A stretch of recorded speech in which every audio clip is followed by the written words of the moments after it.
buen día para todos los oyentes y televidentes del norte del país. Somos los medios de comunicación de la Universidad Técnica del Norte. Retransmite nuestro programa Radio Universitaria en la 101.1. Esta mañana estamos con el doctor Galo Enríquez, es ginecobstetra, médico tratante del Hospital San Vicente de Paúl. Se acaba de reintegrar, qué bueno. Y es especialista también en ecografía fetal.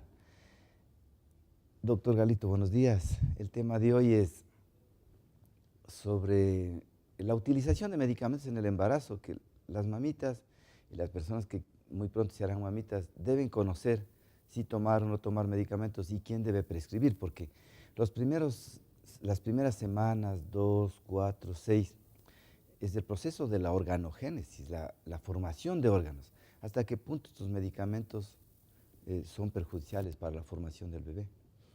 Buenos días, Julito, y buenos días a la audiencia y a la teleaudiencia de los medios de comunicación de la Universidad Técnica. Como siempre, con el gusto de tener este espacio y agradecerle a usted, Julito, por la oportunidad que nos brinda. Existen posiciones a veces exageradas que pueden ser perjudiciales para las madres. O sea, el embarazo y sobre todo el primer trimestre del embarazo, la etapa anterior a las 8 o a las 9 semanas, es una etapa muy sensible del desarrollo fetal y del desarrollo embrionario a todo tipo de estímulos negativos sobre el bebé, que pueden incluir las radiaciones como la de las radiografías o las tomografías, que pueden incluir factores ambientales o laborales como el uso de los pesticidas y todo eso, y que también evidentemente incluyen muchos medicamentos.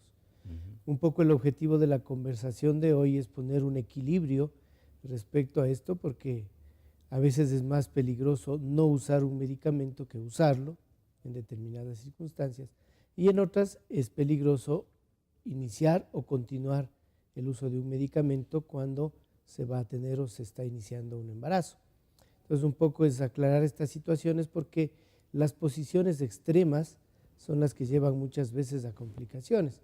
¿A qué me refiero con posiciones extremas? A decir, la mamita o la suegrita o la tía le dicen: vos estás embarazada, hijita, y no te puedes tomar nada, ni un simple mejoral.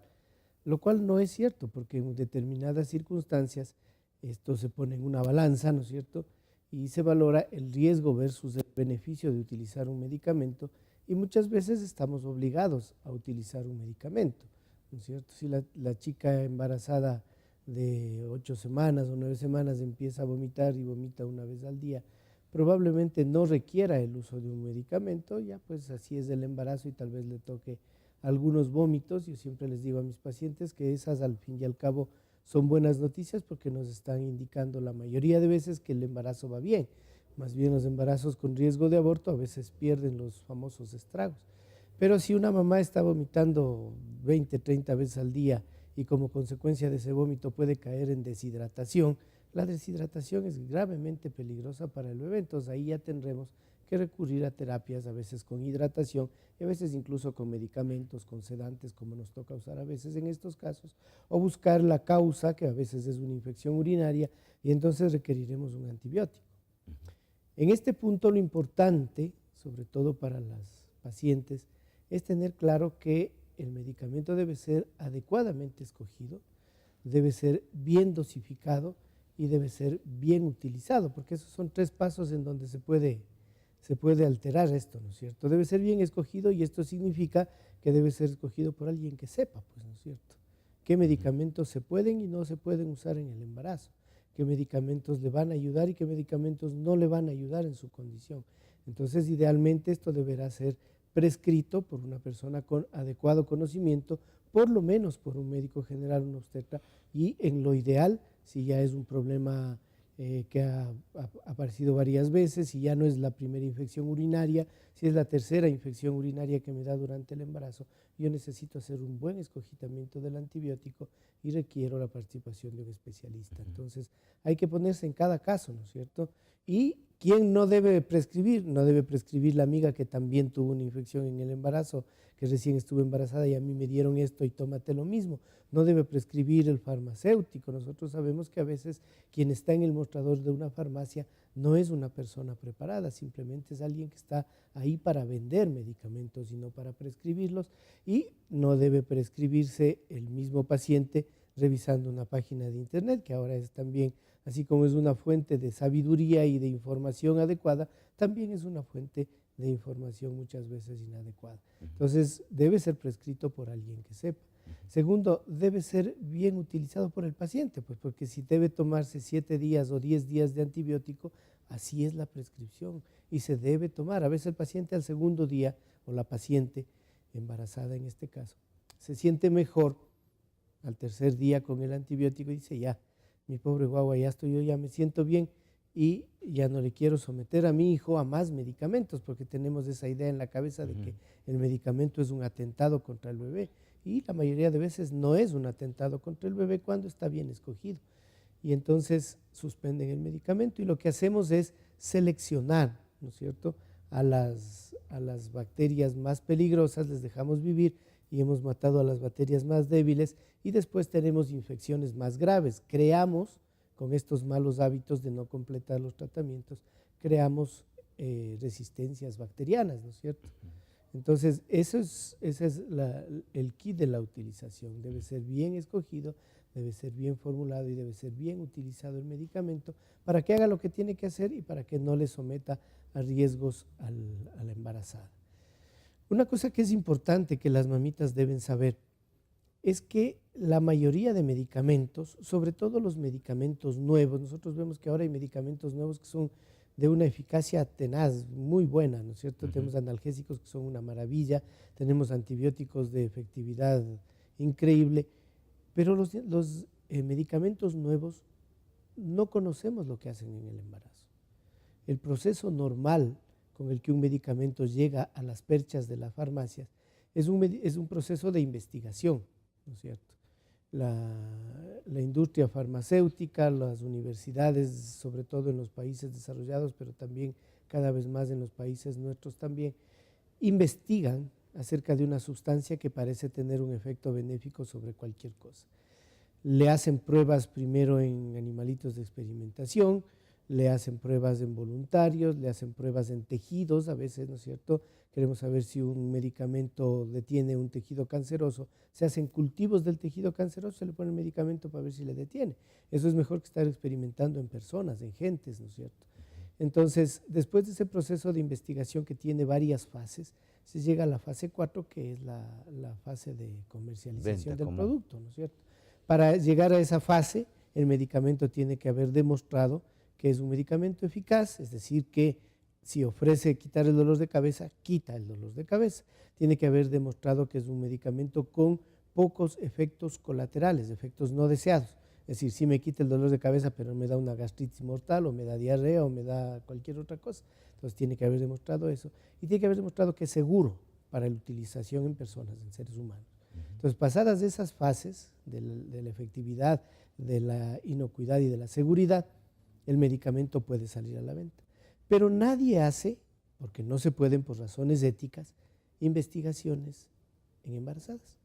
Es decir, ningún medicamento sale al mercado habiendo probado su efectividad y su inocuidad, el ser inofensivo en el embarazo. Ninguno. Entonces, ¿cómo llegamos a saber que un medicamento es seguro para su uso durante el embarazo? Con el tiempo. Con el tiempo y las prescripciones accidentales, las prescripciones inadvertidas, las utilizaciones, las automedicaciones de las pacientes van creando con los años una experiencia que nos permite decir, sí, este es un medicamento seguro.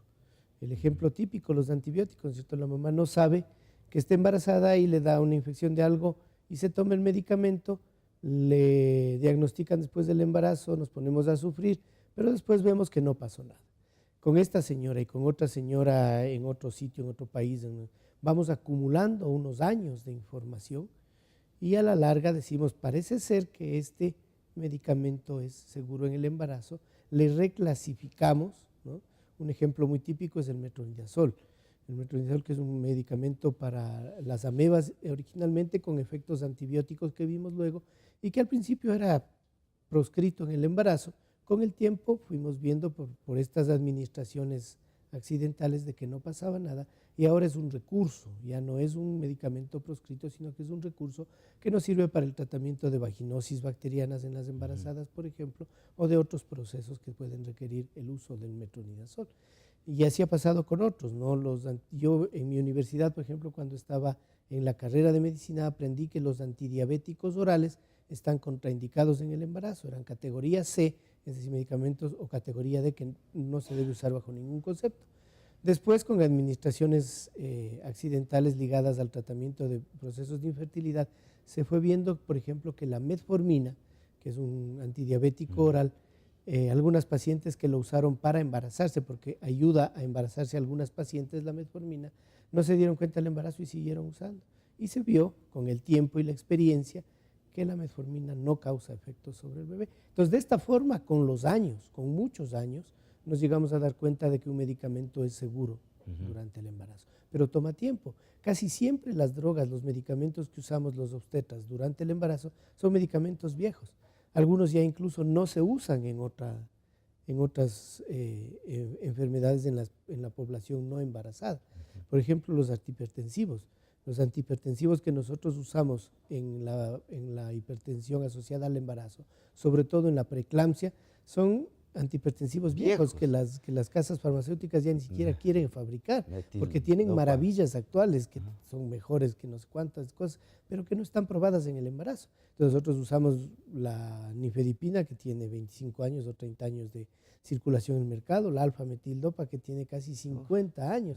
Usamos la aspirina, que ya cumplió 100 años hace algunos añitos también. Entonces, siempre usamos medicamentos viejos porque les conocemos. Como dice la cultura popular, son viejos conocidos, y entonces es mejor que un nuevo por conocer, ¿no es cierto? Entonces, casi siempre eso es lo que ocurre con un medicamento. Entonces, cuando una mamita dice, ¿y esto me podré tomar en el embarazo? Hay que ver si ya tenemos experiencia al respecto. Y cuando una mamita nos dice, sabe que yo no me había dado cuenta del embarazo y me tomé tal cosa, yo no le puedo decir, ¿sabe qué, señora? Eso le va a causar una malformación, porque no hay que irse a los extremos, ¿no?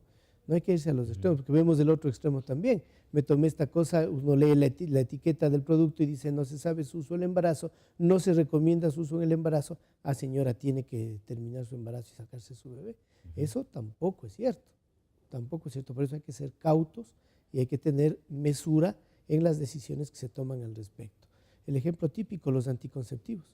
La señora estaba tomando anticonceptivos, por ahí se olvidó un par de tabletas y se embarazó, o por ahí tuvo un episodio de vómito y vomitó las tabletas, o por ahí consumió un antibiótico que le quita efectividad al anticonceptivo, y la señora siguió después con el anticonceptivo, pero se embarazó. Y claro, no se dio cuenta del embarazo al principio y tomó medio mes, un mes, mes y medio de anticonceptivo durante el embarazo. Y si bien es cierto que los anticonceptivos no están recomendados durante el embarazo, tampoco es cierto que se hayan descubierto malformaciones asociadas a los anticonceptivos. Entonces, si tenemos esto, de que tomamos un medicamento que no sabemos qué efecto puede tener, hay que hacer un seguimiento del embarazo, hay que hacer un seguimiento ecográfico adecuado para ver si el bebé tiene o tuvo malformaciones al respecto antes de tomar decisiones. Vamos a hacer una pausa, Galito, porque tenemos un mensaje y dice, Gracias. el mal uso de un medicamento en el embarazo, ¿qué enfermedades o trastornos congénitos puede ocasionar? Gracias. Depende mucho del medicamento y lo que decía usted al inicio con tanto acierto, el tiempo, la fase del embarazo en la que nos encontremos. No es lo mismo tomar un medicamento a las 20 semanas, a las 22 semanas, que tomarlo a la semana 6 o a la semana 7, que es cuando el bebé está formando todas sus estructuras. Entonces depende mucho del medicamento, ¿no? Y claro, en la época de embarazo. Este término que usa nuestra distinguida televidente, el mal uso. No existe mal uso, ¿no? El buen uso, por ejemplo, una paciente toma un anticonvulsivo, porque si no toma eso le dan convulsiones, pero la chica se embaraza. Entonces el medicamento que era muy bueno para ella hasta el 22 de febrero en que se embarazó, ya se transforma en un riesgo para su bebé a partir del 23 de febrero. Entonces, realmente esto de mal uso hay que ponerle entre comillas y tenerle cuidado, ¿no es cierto? Mal Porque uso sería automedicarse. eso sí es un mal uso, Ujú. ¿no? O utilizar un medicamento que no sabemos qué efecto puede tener sobre el bebé.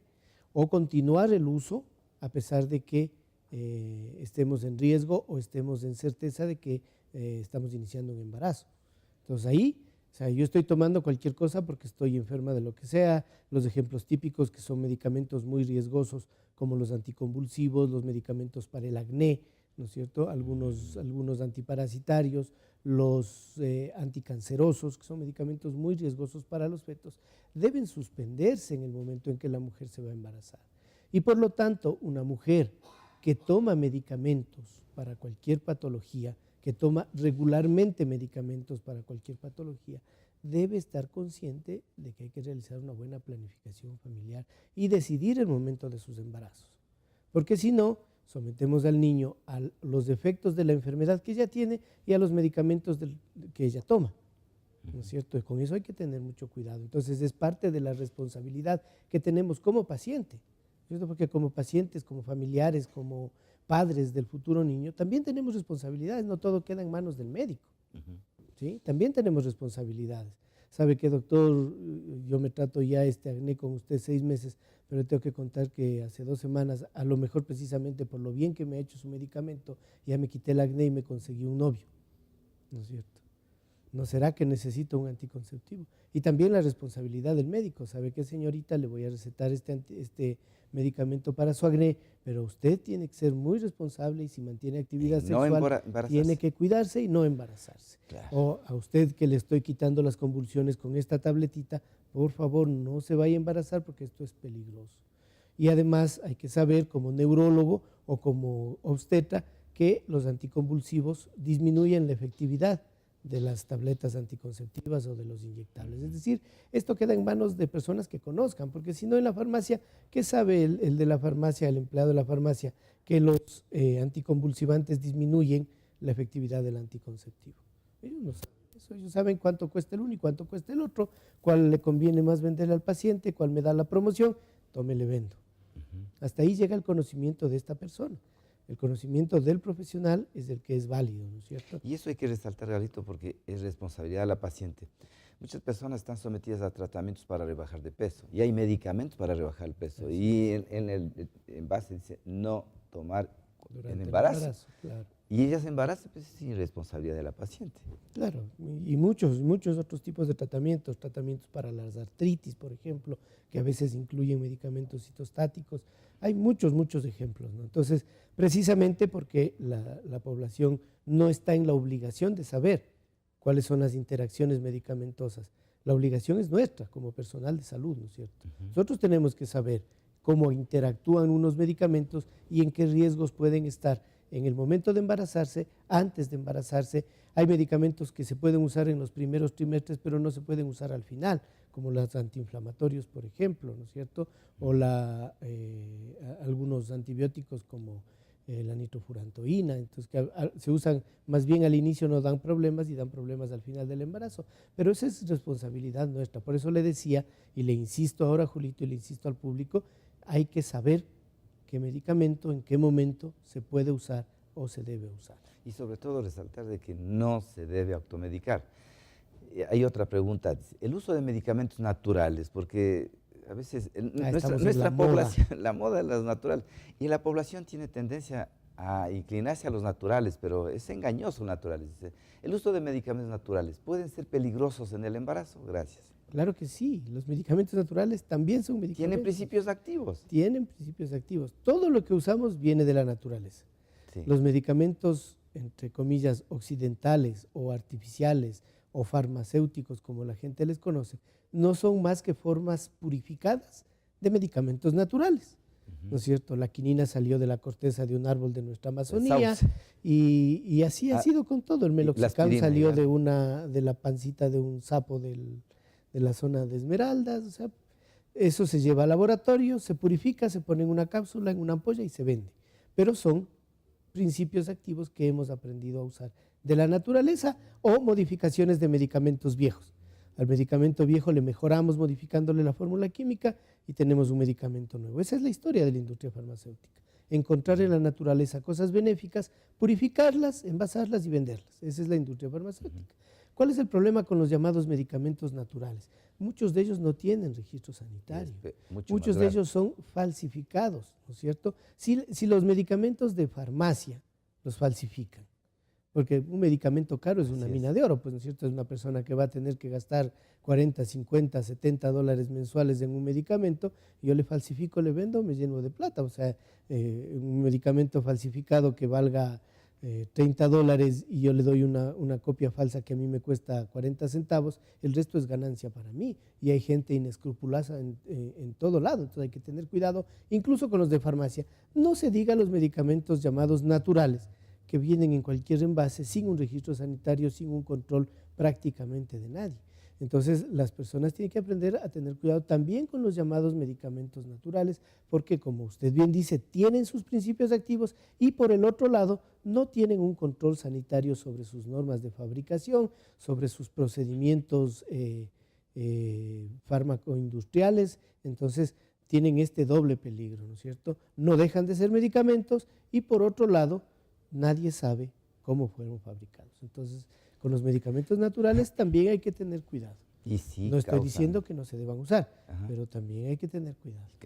Y sobre todo enseñar a nuestra población de que cuando usted compre un medicamento, compre un producto alimentario, vea, fecha de elaboración, fecha de vencimiento, registro sanitario, bioquímico responsable, hasta el bioquímico responsable y el nombre del bioquímico responsable, el laboratorio responsable. Pero si es un laboratorio fantasma, esos productos adulterados.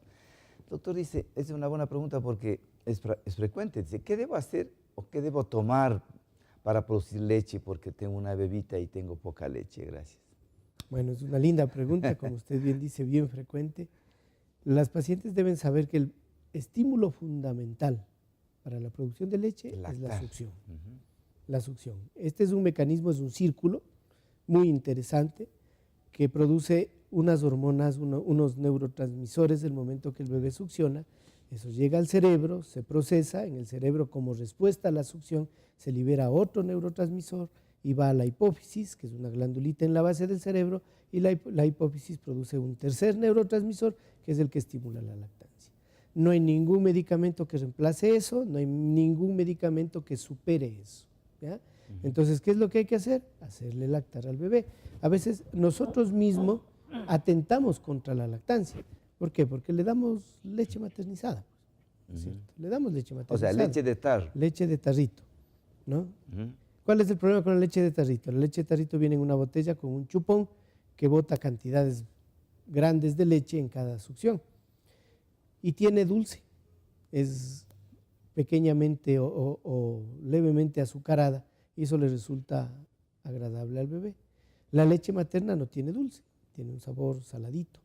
Y además, para obtener leche materna, el bebé tiene que hacer un esfuerzo grande, tiene que pelear, lactar duro, porque no es que sale a borbotones como sale en el chupón, ¿no? Y a veces las mamitas, además de que ya tiene el orificio grande, le agrandan más el orificio del chupón para que el bebé se llene pronto. Entonces, si el bebé ya tiene eso, ¿no? Los bebés no son, o sea, son recién nacidos nomás, pero son personas muy inteligentes. Entonces ya se dan cuenta que si llora un poco, le dan esa cosa rica, dulcecita que viene en esa botella. Un adicto más. Y no tiene que estar peleando con el seno. Entonces, rápidamente el bebé identificará esa ventaja, ¿no? Entonces, eso es lo principal. Sí existen un poco de recursos farmacológicos que se pueden utilizar para ayudar, sobre todo a la eyección láctea, es decir, a la última fase del proceso, que es el envío de la leche ya formada de los acinos, de las glándulas donde está formada, hacia los canalículos. Eso se llama eyección láctea. Ahí se puede ayudar un poco con la metoclopramida, a veces con la oxitocina nasal y todo eso. Pero eso lo tiene que prescribir el médico de acuerdo a la circunstancia, ¿no? Y a veces el pediatra no está de acuerdo. Claro, el pediatra nunca debería estar de acuerdo, ¿no? Pero ahora sí tenemos algunos pediatras que se van para las leches maternizadas y eso no está bien. Ellos tienen que seguir siendo los defensores del niño. Y lo básico, para insistir, es la succión. Ese es el estímulo. Mientras básico. más lacte el bebé, más leche se va a producir. ¿Sí? Yo tengo el caso de unas pacientes, no son muchas porque obviamente no es fácil lograr eso, pero yo recuerdo claramente 2 pacientes que han podido dar lactancia exclusiva de gemelos sin leche materna hasta los 8 meses, hasta los 10 Sin leche. Sin leche de tarro, sin de tarro, ayudarse con sino leche de solo tarro. sus senos. Solo sus senos Haciendo a los 2 gemelos. que lacten. Y no eran mamás gordísimas con senos enormes, no, eran mamás flaquitas. Pero las dos, que yo los recuerdo claramente, a la una hasta ya tuve que hablarle un poco porque ya desaparecía ella y le seguía dando mucho seno a los 2 gemelos hasta el año. Y ya tuvimos que un poco forzarle a suspenderles el seno. Entonces sí se puede lograr, es una cuestión de mucha motivación, no le estoy diciendo a la señora que esto sea fácil, es una pelea dura, pero se puede ganar si uno se tiene la suficiente motivación para que el niño lacte, va a llorar un poco, ahora nos hacemos un lío cada vez que el bebé llora, y los bebés a veces tienen que llorar, ese es su lenguaje, ¿no es cierto? Tienen que manifestar sus necesidades llorando, hasta que aprendan a hablar, hasta que aprendan a comunicarse con nosotros de otra forma, su lenguaje es el llanto. Entonces, si el bebé llora, hay que ver por qué llora y tratar de arreglarle, y si el bebé no deja llorar porque no tiene leche, hay que insistirle y darle más seno. Y estamos en el minuto final, Galito, qué pena, pero los medicamentos para las estrías, porque la estética, ¿no es cierto? Y no todas las pieles son iguales, ¿afectan al bebé? Los medicamentos para prevención de las estrías no afectan al bebé, son medicamentos que tienen básicamente complejos vitamínicos y precursores de la elastina, ¿no? Entonces, en realidad no, además se absorben muy poco. Un medicamento para poder afectar al bebé tiene que llegar a la sangre y esos medicamentos están diseñados para actuar a nivel local, solo en la piel no se absorben y entonces no tienen efecto sobre el bebé. Pero hay que saber escoger, porque no todo lo que se recomienda cumple estas características. A veces las pacientes se ponen cremas que son diseñadas para otra cosa y que sí pueden tener absorción a través de la piel. Debe prescribirle el médico siempre, debe prescribirle el médico. Con más razón, o sea, hemos hablado de automedicación en otras circunstancias y hemos condenado la automedicación, peor todavía en el embarazo. Galito, por eso es mi insistencia de que vuelva al programa, porque ya nos quedamos con la mitad del tema. Pero bueno, yo quiero agradecerle porque entre tantas ocupaciones, médico de la Clínica Ibarra, y hoy médico tratante del Hospital San Vicente de Paúl. Sin embargo, se da ese tiempito y gracias por el permiso que le han permitido salir del trabajo para cambiarse de ropa y venir acá. Muchas gracias, Galito. Al doctor lo encuentra en la Clínica Ibarra y en el Hospital San Vicente de Paúl. Este programa se reprisa en la noche, luego el noticiero, 10 de la noche. Muchas gracias. Esperamos el día de mañana. Gracias, Julián. Ya.